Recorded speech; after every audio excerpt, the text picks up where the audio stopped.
principal object of the bill is stated to be operationalization of private-public partnerships in the water sector. Mr. Speaker, we in Nairobi here have had a taste of perhaps the most famous public-private partnership in the country today, and that is the expressway between Mlolongo and Westlands. Many of the people who can afford to use a toll road will tell you that it has improved their lives.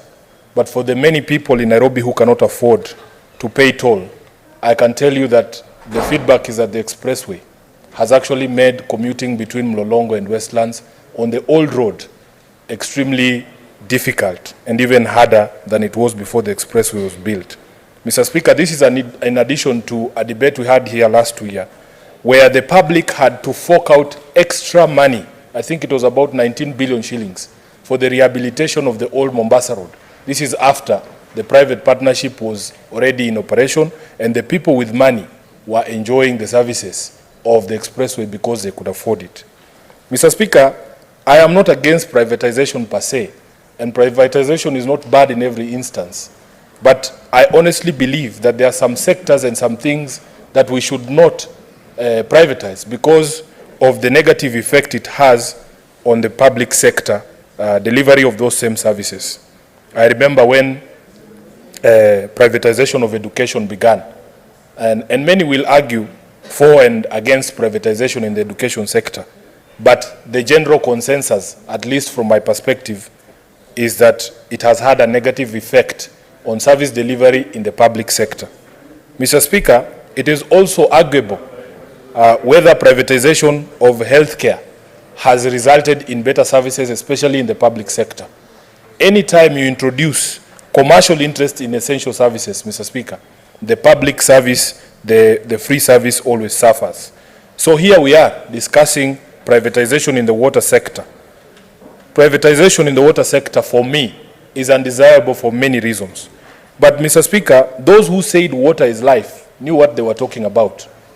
If you cannot afford water, you basically cannot afford life. If we are going to be made to pay for life, which is essentially what we are being told is going to happen with the privatization of water, then we are making life itself more expensive and more unbearable. I will give you the example of the water demand in Nairobi, Mr. Speaker. As of March 2022, our daily demand in Nairobi is 810 million liters per day. Mr. Speaker, this is against the installed supply capacity of 550 liters a day. We have a deficit of 260 million liters for the residents of Nairobi. Now, you imagine, Mr. Speaker, a situation where at least this 550 million liters of water a day is assured, not even assured, at least it is there on paper for the people of Nairobi. Now, with the passage of this bill, because it is assured because it is in the hands of the public sector, it is in the hands of Nairobi City Water Sewerage Company, which is an entity owned by the county government of Nairobi, which is an entity that belongs to the people of the county of Nairobi. Now, this bill passes and it says that a private entity, people with capacity and money, people with muscle, can be able to come and say, out of the 550 liters of water that Nairobi gets a day, we have the capacity to buy half of that amount of water. Say 200 million liters per day goes with a private entity because that is what you have empowered them to do through the bulk purchases that are being proposed in this amendment. What that does is that the public can only rely on Nairobi Water to supply 300,000 liters of water per day because 200,000 are now in the hands of a private company. Then what happens to that private company? Those private companies will not prioritize the majority of the people of Nairobi who cannot afford to buy water, even at the current rates that have been imposed by the Nairobi City County Water and Sewerage Company.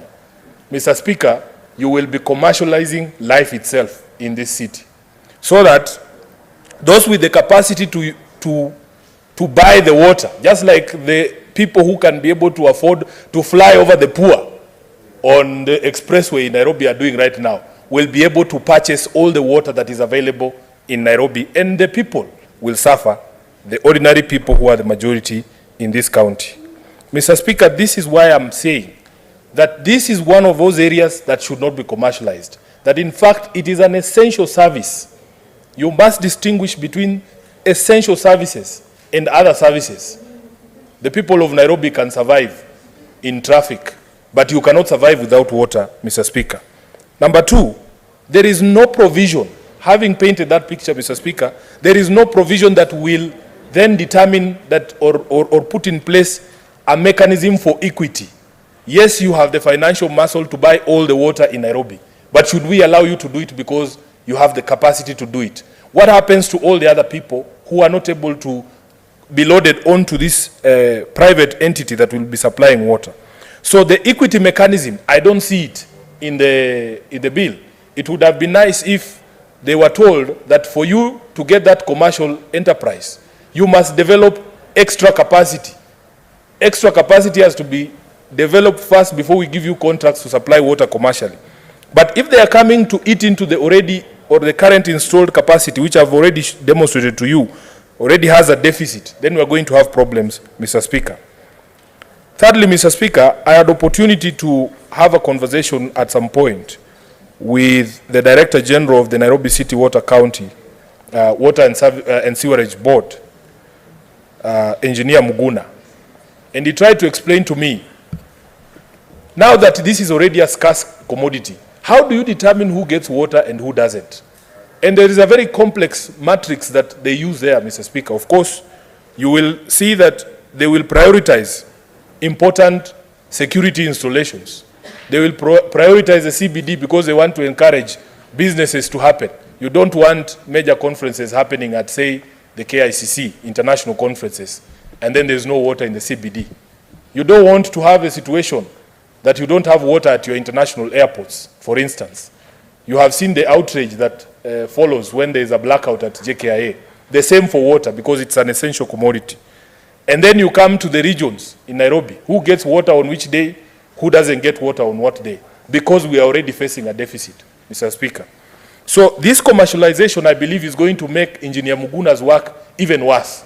If you take away any single drop of water from the capacity that is installed right now, the people at Nairobi Water are going to have a problem on who gets water on which days and who doesn't get water, and there are going to be people who will not get water at all, simply because the commercial interests, the commercial entities that will be running that water supply will be determining who gets that water, and it is going to be a commercial relationship. If you have the money, you will get the water every time in the quantities that you want. But if you are not able to afford, you are on your own.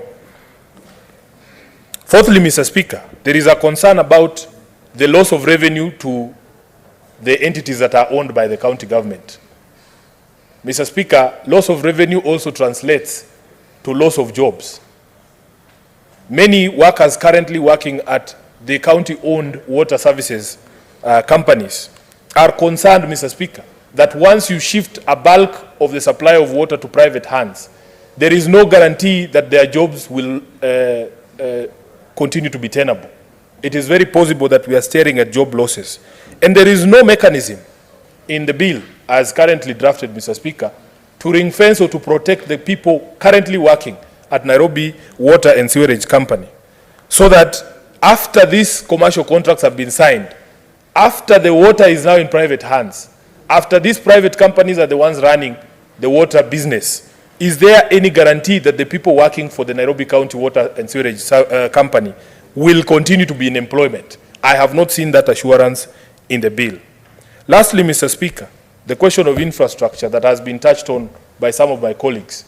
We have already worked and invested a lot of money as a county in Nairobi to put in place the infrastructure, not just for the collection of water, but actually for the distribution of water. Is there any provision in the bill that assures us that the commercial interests, the commercial companies, once they take over the bulk water, will develop their own distribution infrastructure? Will that infrastructure be flying on top of our existing infrastructure the way that the expressway does? What is it going to do to the infrastructure that already exists? If there are disruptions in service because of ongoing construction of parallel infrastructure, who is going to bear the cost of repairs? Are we going to be told again as taxpayers in Nairobi to bear the cost of repairs to our existing infrastructure because of construction of new infrastructure, just like we were told to bear the cost of repairing the old Mombasa Road? I have not been assured in the current bill that any of those things have been thought about. Mr. Speaker, I had my governor, Johnson Sakaja, just recently in a church service, saying that we have secured as a city 15 billion shillings for new water projects, which is to increase the capacity of the city county to be able to provide this precious commodity. I don't know where that leaves us.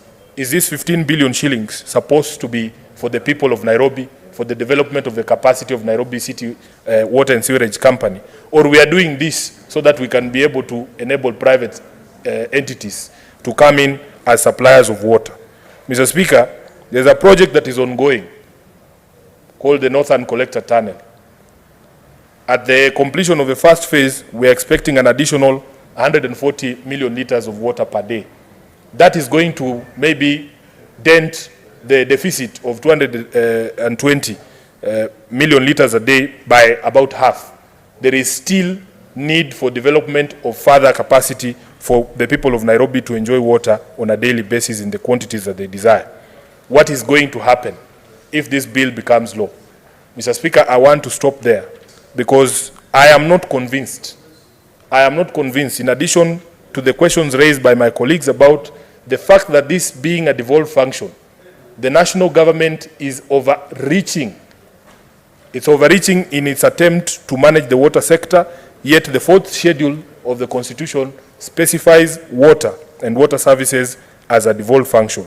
Therefore, Mr. Speaker, with those few remarks, I stand to oppose the bill in its entirety, and I've heard people telling us that if you are unhappy with provisions of the bill, you can bring amendments.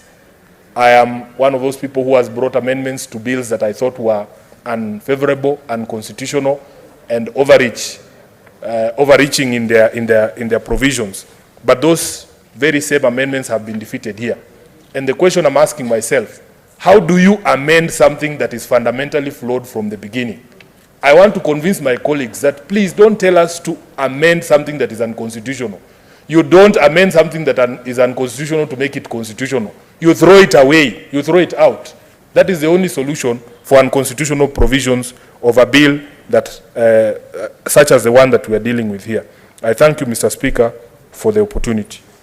Thank you, Senator Sifuna. Senator Roba.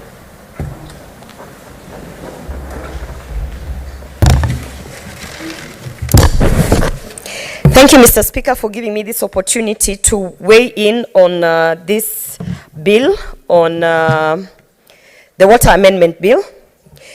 Mr. Speaker, before I either oppose or support this bill, I want to say that my biggest worry with this bill is that we are taking away from devolution, that we are going back to centralizing matters that have already been devolved. When I read some of the amendments, particularly just a statement such as the one there on 2A, at the national government level, a state department, agency, or state corporation which intends to have its functions undertaken by a private party. We are basically saying that after the introduction of devolution and after devolving functions for purposes of efficiency, such that the people on the county and the grassroots